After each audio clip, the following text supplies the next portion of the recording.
बिस्मिल्लाहिर्रहमानिर्रहीम।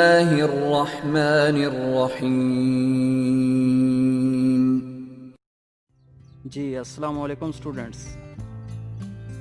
Lecture number है 4। इसमें हम डिस्कस करेंगे about applications of electrostatics and electric flux. तो स्टूडेंट्स स्टार्ट करते हैं हम अपना आज का लेक्चर। तो प्रीवियस लेक्चर में हमने ये देखा था कि इलेक्ट्रिक फील्ड क्या है, इलेक्ट्रिक फील्ड कहाँ पर वीक होगा, कहाँ पर स्ट्रांग होगा, किस किस चीज़ पर डिपेंड करेगा, और हमने इलेक्ट्रिक इंटेंसिटी का फार्मूला निकाला था फॉर अ पॉइंट चार्ज। और उसके बाद हमने इलेक्ट्रिक फील्ड लाइंस का कॉन्सेप्ट देखा था और उनकी हमने प्रॉपर्टीज़ को स्टडी किया था। तो आज उस कॉन्सेप्ट को वहाँ पर थोड़ा सा रोककर एक नया कॉन्सेप्ट जो कि है एप्लीकेशंस ऑफ इलेक्ट्रोस्टैटिक्स, ये हम पढ़ लेते हैं। और इसके बाद वही दोबारा कॉन्सेप्ट को कंटिन्यू करके हम आगे इलेक्ट्रिक फ्लक्स पढ़ेंगे। सो स्टार्ट करते हैं एप्लीकेशंस ऑफ इलेक्ट्रोस्टैटिक्स कि इलेक्ट्रोस्टैटिक्स की एप्लीकेशंस कौन कौन सी हैं। तो यहाँ पर हम दो इलेक्ट्रोस्टैटिक्स की एप्लीकेशन डिस्कस करेंगे। एक को हम बोलते होते हैं ज़ीरोग्राफी और एक इंकजेट प्रिंटर। ज़ीरोग्राफी क्या होती है? ज़ीरोग्राफी मतलब फोटोकॉपियर।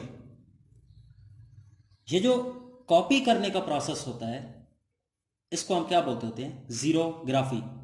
ज़ीरोग्राफी एक ग्रीक वर्ड है जो कि जीरोस और ग्राफोस से निकला है, जिसका मतलब होता है ड्राई राइटिंग।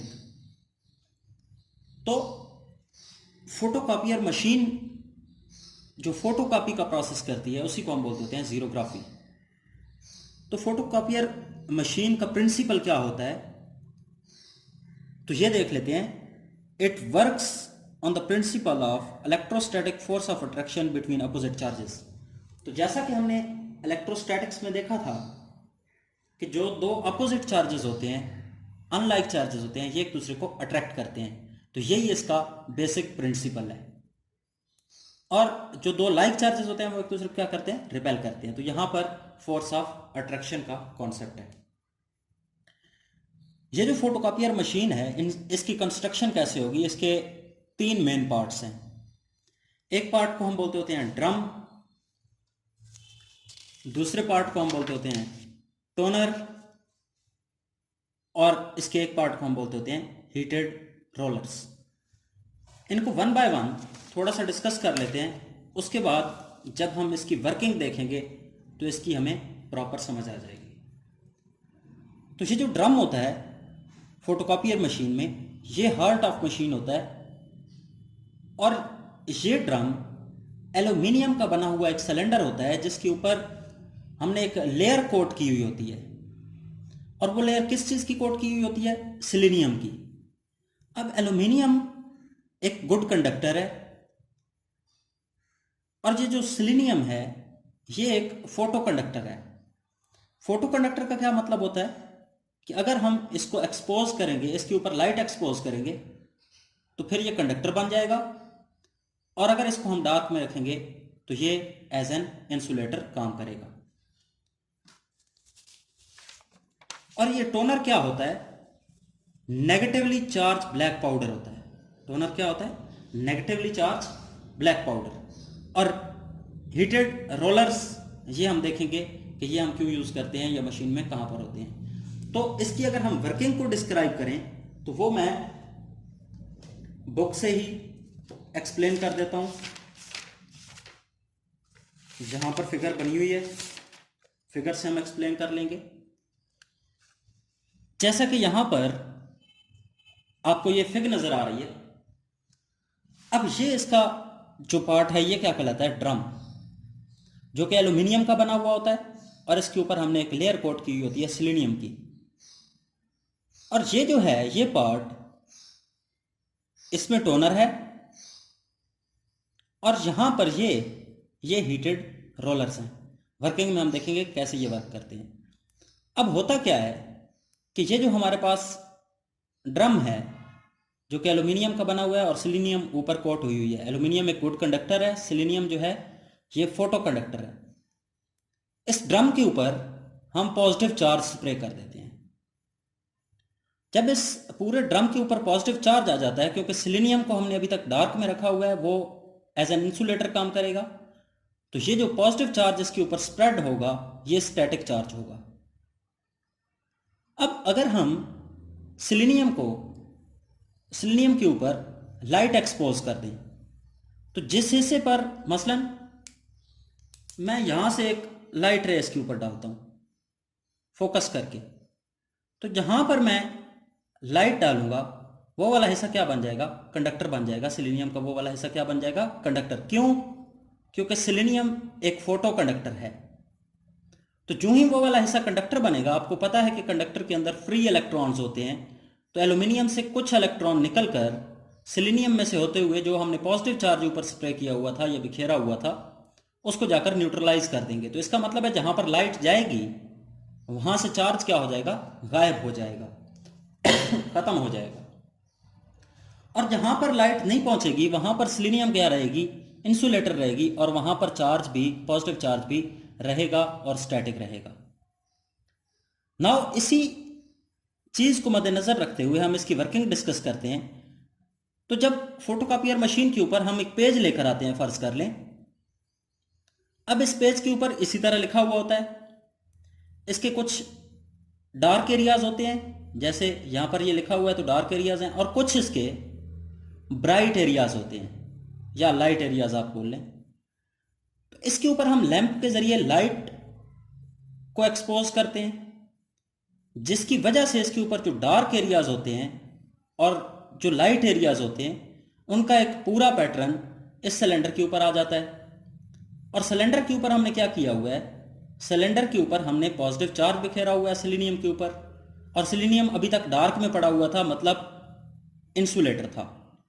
लेकिन जो ही यहां से लाइट का एक पैटर्न इसके ऊपर आएगा, तो अब उस पैटर्न में भी कुछ डार्क हिस्से होंगे और कुछ लाइट हिस्से होंगे। तो जहां पर लाइट आकर लगेगी, मतलब जहां पर ये खाली जगह है, ये लाइट आकर लगेगी और वहां पर सिलीनियम जो है वो एज अ कंडक्टर काम करेगा, और नीचे से एल्यूमिनियम में से इलेक्ट्रॉन निकलकर सिलीनियम में से होते हुए उस जगह को न्यूट्रलाइज कर देंगे।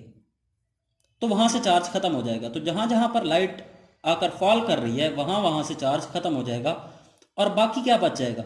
बाकी ये जो लिखे हुए होंगे डार्क हिस्से, ये यहां पर बच जाएंगे और इनके ऊपर स्टैटिक चार्ज रहेगा, मतलब पॉजिटिव चार्ज वहीं पर ठहरा रहेगा। अब हम क्या करते हैं? हम टोनर इसके ऊपर फेंक देते हैं, इस ड्रम के ऊपर। तो टोनर कहां पर जाकर स्टिक करेगा? टोनर, क्योंकि हमने कहा कि नेगेटिवली चार्ज ब्लैक पाउडर होता है, तो क्योंकि ड्रम के ऊपर पॉजिटिव चार्ज है और टोनर के ऊपर नेगेटिव चार्ज है, तो ये नेगेटिव पॉजिटिव को अट्रैक्ट करेगा और ये टोनर जाकर उन जगहों पर स्टिक कर जाएगा। अब ये जब टोनर वहां पर जाकर स्टिक हो जाएगा, तो जो ही हम इसको रोल करेंगे पेपर के ऊपर, तो ये वाला सारा का सारा पैटर्न हम इस पेपर के ऊपर ले लेंगे। अभी तक टोनर को हमने सिर्फ शिफ्ट किया इस पेपर के ऊपर, उस पैटर्न को, पूरे पैटर्न को शिफ्ट कर दिया इस पेपर के ऊपर। और जो ही इस पेपर को हम इन हीटेड रोलर्स में से गुजारेंगे, तो ये जो हीटेड रोलर्स हैं ये उस पेज के ऊपर टोनर को मेल्ट करेंगे और उनका एक परमानेंट इंप्रेशन बना देंगे। तो ये थी वर्किंग फोटोकॉपियर मशीन की। मैंने यहां पर लिखा हुआ है कि working from book, explain in lecture from diagram. Now इसकी सेकंड जो एप्लीकेशन है वो है इंकजेट प्रिंटर। इंकजेट प्रिंटर क्या होता है कि एक ऐसा प्रिंटर जो कि इंक के स्मॉल ड्रॉपलेट्स को किसी भी एक पेज के ऊपर फेंककर एक प्रॉपर इमेज बनाता है, वो क्या कहलाता है? Inkjet printer. और ये आपने फर्स्ट ईयर में कंप्यूटर की बुक में पढ़ा होगा, इंकजेट प्रिंटर। नाउ इसको अगर मैं डिफाइन करूं, a printer which places very small droplets of ink on to paper to make an image is called inkjet printer. और इसका प्रिंसिपल क्या है? A charge particle is deflected when pass through uniform electric field between two oppositely charge parallel plates. कि इसका principle ये है कि जब एक चार्ज पार्टिकल दो अपोजिटली चार्ज प्लेट्स में से गुजरता है तो वो डिफ्लेक्ट हो जाता है। ये हम वर्किंग में देखेंगे कि कैसे डिफ्लेक्ट होता है और हम ये क्यों डिफ्लेक्ट इसको करते हैं। नाउ ये इसकी स्कीमेटिक डायग्राम। तो इसमें सबसे पहले इसके पार्ट समझ लेते हैं। तो ये आपकी है इंक सप्लाई, जहां पर आपने इंक रखी हुई होती है। इसके ऊपर एक पंप लगा होगा जो इसको खींचने के काम आता है। और यहां पर नोजल ऑफ प्रिंट हेड है, प्रिंट हेड की नोजल है, जहां से ये इस इंक को स्मॉल ड्रॉपलेट्स में कन्वर्ट करेगा। और यहाँ पर सामने चार्जिंग इलेक्ट्रोड्स लगे हुए हैं और इन चार्जिंग इलेक्ट्रोड्स को हमने कंप्यूटर के साथ कनेक्ट किया हुआ है। मतलब कंप्यूटर इसको इंस्ट्रक्शंस दे रहा है कि कब इसने ऑन होना है और कब इसने ऑफ होना है। और यहाँ पर हमारे पास डिफ्लेक्टिंग प्लेट्स हैं जो कि इन पार्टिकल्स को हो सकता है कि इनको डिफ्लेक्ट करें और हो सकता है कि ना भी करें। सामने गटर है और यहाँ पर पेपर लगा हुआ है। ठीक है, नाउ इसकी वर्किंग डिस्कस करते हैं। होगा क्या कि यहां से इंक पंप के जरिए, पंप खींचेगा इंक को और वो इस नोजल को देगा। यहां से इंक किस में कन्वर्ट होगी, स्मॉल ड्रॉपलेट्स में, और ये एक स्ट्रीम ऑफ ड्रॉपलेट्स जाएगी और ये जाकर पेपर के ऊपर स्ट्राइक करेगी और वहां पर कोई ना कोई इमेज बनाएगी। अब इमेज कंटिन्यूअसली नहीं बन रहा होता, बल्कि अगर मैंने ए लिखा है तो यहां पर ये तो इमेज बन गया, लेकिन मैंने फिर स्पेस देनी है, फिर कुछ खाली जगह छोड़नी है। ठीक है, तो फिर ये जर्रे जो हैं ये तो कंटिन्यूअसली जाकर इस पेपर के ऊपर लग रहे हैं, तो ये तो उसके ऊपर लाइनें लगाते जाएंगे। तो अब कुछ जगह दरमियान में हमने खाली छोड़नी होती हैं। तो होगा क्या कि यहाँ से जो कंप्यूटर है ये इन चार्जिंग इलेक्ट्रोड्स को इंस्ट्रक्शंस दे रहा होता है कि कब इन पार्टिकल्स को उसने चार्ज करना है, इलेक्ट्रोड्स को ऑन करना है। जो इलेक्ट्रोड्स को ये ऑन करेगा तो ये पार्टिकल चार्ज हो जाएंगे। ये जो दरमियान में से गुजर रहे हैं ये ड्रॉपलेट्स, ये चार्ज हो जाएंगे। चार्जिंग इलेक्ट्रोड्स का यही काम है। तो जो ही कंप्यूटर इन चार्जिंग इलेक्ट्रोड्स को ऑन करेगा तो ये जो इसमें से ड्रॉपलेट्स गुजर रहे हैं ये चार्ज हो जाएंगे। और जो ही ये चार्ज होंगे, मसलन पॉजिटिव चार्ज हो जाते हैं, लेट्स सपोज, और ये डिफ्लेक्टिंग प्लेट्स में से गुजरते हैं और ये प्लेट्स पॉजिटिवली चार्ज है और ये प्लेट नेगेटिवली चार्ज है। तो पॉजिटिव को क्या करेगा, रिपेल करेगा, तो ये इसको नीचे एक पुश लगाएगा और ये जो नेगेटिव है ये इसको अपनी तरफ अट्रैक्ट करेगा, ये इसको अपनी तरफ पुल करेगा। तो क्योंकि इसकी कुछ ना कुछ वेलोसिटी है तो ये यहाँ पर उसी वक्त नहीं गिर जाएगा, बल्कि ये इस तरह एक पाथ फॉलो करता हुआ इस गटर में चला जाएगा। तो जब हमने पेपर के ऊपर प्रिंट नहीं करना तो उस वक्त ये चार्जिंग इलेक्ट्रोड्स ऑन हो जाएंगे जो कि इन ड्रॉपलेट्स को चार्ज करेंगे। और जो ही चार्ज करेंगे तो यहाँ से डिफ्लेक्टिंग प्लेट्स के जरिए ये इस गटर के अंदर चले जाएंगे। और यही हमने ऊपर प्रिंसिपल इसका देखा था कि ये जो चार्ज पार्टिकल है ये डिफ्लेक्टिंग प्लेट्स के जरिए डिफ्लेक्ट हो जाता है।